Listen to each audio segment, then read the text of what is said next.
एक सवाल था आपसे कि सर पेन किलर ज़्यादा खाने से क्या किडनी इतनी भी ख़राब हो सकती है कि किडनी काम ही करना बंद कर दे और यूरिन आना बंद हो जाए? बहुत अच्छा सवाल आपने किया मित्र। हम एक केस डिस्कस करेंगे। यहाँ पे हम एक 76-77 वर्षीय महिला की बात कर रहे हैं जो 10 वर्षों से डायबिटिक हैं और लगभग 10-11 वर्षों से ब्लड प्रेशर की भी बीमारी है। क्योंकि लॉन्ग स्टैंडिंग डायबिटीज़ होती है, ब्लड प्रेशर होता है, तो थोड़ी सी किडनी में कमी आने लगती है। उसको कहा जाता है DKD, डायबिटिक किडनी डिजीज़।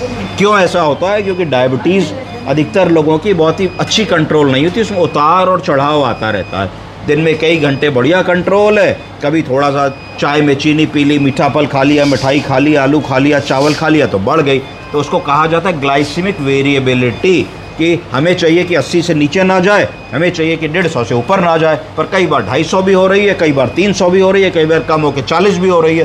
तो जब बहुत कम या बहुत ज़्यादा होती है तो किडनी पे नेगेटिव इफेक्ट आता है। किडनी के सेल्स डैमेज होने लगते हैं, जिनको बॉमेंस कैप्सूल कहते हैं, और धीरे धीरे साल दर साल हमारे यूरिया क्रिएटिनिन बढ़ने लगता है। उस बीमारी को कहा जाता है क्रोनिक किडनी डिजीज़। क्या कहते हैं? Chronic kidney disease. क्योंकि डायबिटीज़ के अंडरलाइंग कॉज है तो कहा जाएगा डायबिटिक किडनी डिजीज़। क्या कहा जाएगा? Kidney disease. तो इस तरीके के पेशेंट्स में इस प्रेजेंटेशन में अगर हम देखें तो मरीज़ को रात 1:30 बजे पेट में दर्द की शुरुआत हुई, 2-3 दिन पहले जाड़ा लगा, जाड़ा दे के बुखार आया, चिल्स एंड राइगर्स के साथ, कमज़ोरी हो गई, कमज़ोरी इतनी हो गई कि लैट्रिन बाथरूम तक जा पाना मुश्किल हो गया। फिर एक और एपिसोड आया जिसमें extreme fever with chills and rigors के साथ आया। लोकल दवा ली, ट्रेमाडोल ली, पैरासीटामोल दी, ये सारी चीज़ें दी, आराम नहीं हुआ। लोकल डॉक्टर के पास गए, आराम नहीं हुआ। उसके बाद फिर लूज मोशंस के एपिसोड रिपीट हो गए।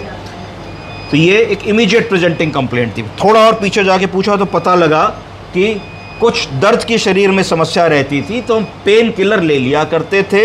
हम लोगों ने रिसेंटली दवा की दुकान से non steroid anti inflammatory drugs, जिसको NSAIDs कहते हैं, साधारण भाषा में लोग पेन किलर्स कहते हैं, तो वो ले करके हमने खाए। बहुत सारे ऐसे पेन किलर्स होते हैं जो किडनी फ्रेंडली नहीं होते हैं, तो संभवतः इन्होंने वैसी दवाएं खाई जो किडनी फ्रेंडली नहीं थी, 10 दिन लगातार खाई।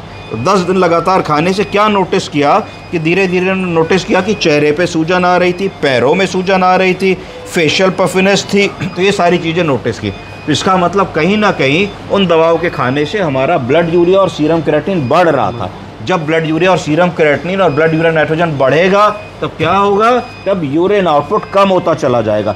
क्यों यूरिन आउटपुट कम होता चला जाएगा? क्योंकि किडनी की पेशाब बनाने की क्षमता, जिसको अल्ट्रा फिल्ट्रेशन कहते हैं, वो कम होती चली जाएगी। जब कम होती चली जाएगी तो हमने मानिए कि 2 लीटर पानी दिन भर में पिया तो 1700 निकल जाना चाहिए, पर 1700 ना निकल के 1200 निकलेगा। 500-600 ml यूरिन बॉडी में प्रतिदिन रिटेन होने लगेगा। तो अगर 8-10 दिन 500 ml भी पानी रिटेन होगा तो 10 दिन में 5 लीटर हो गया। तो हमारे पैरों में सूजन आ जाएगी, हमारा वजन 3-4 किलो 5 किलो बढ़ जाएगा, चेहरे पे पफिनेस होने लगेगी, सुबह उठेंगे तो लगेगा आंखें नहीं खुल रही हैं, ऐसे करके पैरों में दबाएंगे तो गड्ढा बनेगा, जिसको पिटिंग एडिमा कहते हैं। इस तरीके की डायग्नोसिस बन जाएगी।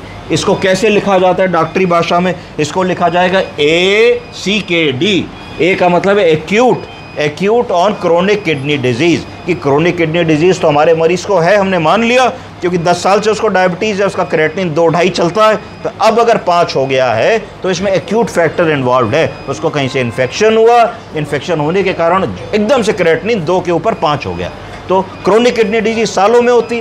तो अगर क्रोनिक किडनी डिजीज़ की वजह से किसी का क्रिएटिनिन 2 से 5 होगा तो उसमें कहो 4 साल लगे, 10 दिन में नहीं होगा। इसलिए इसको लिखा जाएगा ACKD। उसके बाद लिखा जाएगा एडवांस्ड रीनल इम्पेयरमेंट। क्या लिखा जाएगा? Advanced renal impairment. क्योंकि पेशाब नहीं हो रहा है या ना के बराबर हो रहा है तो लिखा जाएगा ओलिगूरिया। क्या लिखेंगे? ओलिगूरिया। फिर क्योंकि आपने कहा कि भाई आयु 75 से 80 के बीच में, तो एज का भी एक फैक्टर लिखेंगे। क्या लिखेंगे?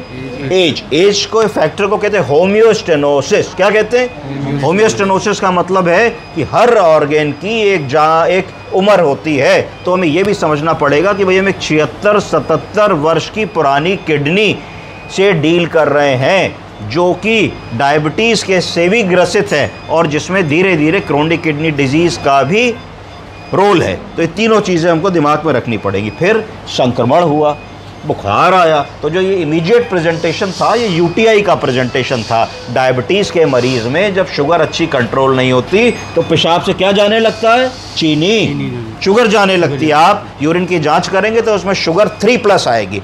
तो जो चीनी जाती है तो उसी चीनी में बैक्टीरिया को भोजन मिलता है। जब भोजन मिलता है तो दिन दुगनी रात चौगनी स्पीड से बढ़ता है, तो बैक्टीरिया यूटीआई बहुत तगड़े से कर लेता है। और जब यूटीआई होता है तो नीचे पेशाब के रास्ते से वो यूरेटर होता है वो किडनी में चला जाता है, तो वही बैक्टीरिया किडनी के फंक्शन को और कम कर देता है। तो इसको कह देते हैं यूरोसेप्सिस। जब शरीर में कहीं भी संक्रमण या बैक्टीरिया आएगा तो शरीर उससे बचने की कोशिश करेगी तो बॉडी टेम्परेचर बढ़ेगा, फीवर आएगा। और यूटीआई का बुखार हमेशा याद रखिए कि fever comes with chills and rigors, high grade fever with chills and rigors. आप कितने भी कंबल उड़ा लीजिए और ठीक नहीं होता। तो ये इनका प्रेजेंटेशन होता है कई बार इस तरीके के पेशेंट में। तो आपने समझा कि किडनी के मरीज़ में, डायबिटीज़ की बीमारी में, mild to moderate renal failure के मरीज़ में कई बार दुकान से खरीदी हुई पेन किलर कितनी घातक हो सकती है कि पेशेंट को आईसीयू आना पड़ सकता है। तो हमेशा इस बात का ध्यान रखें कि अपने चिकित्सक की सलाह से ही दवा लें। ऐसी दवाएं जो नेफ्रोटॉक्सिक होती हैं, नेफ्रोटॉक्सिक का मतलब है कि जिनका route of excretion through kidney होता है, उनको विद कॉशन ही खाना चाहिए किडनी के मरीज़ में, वरना कई बार किडनी शटडाउन में चली जाती है। और इस शटडाउन को कहते हैं एटीएन। बोलिए, एटीएन का मतलब है एक्यूट ट्यूबुलर नेक्रोसिस। समझे आप लोग? Yes sir. ओके।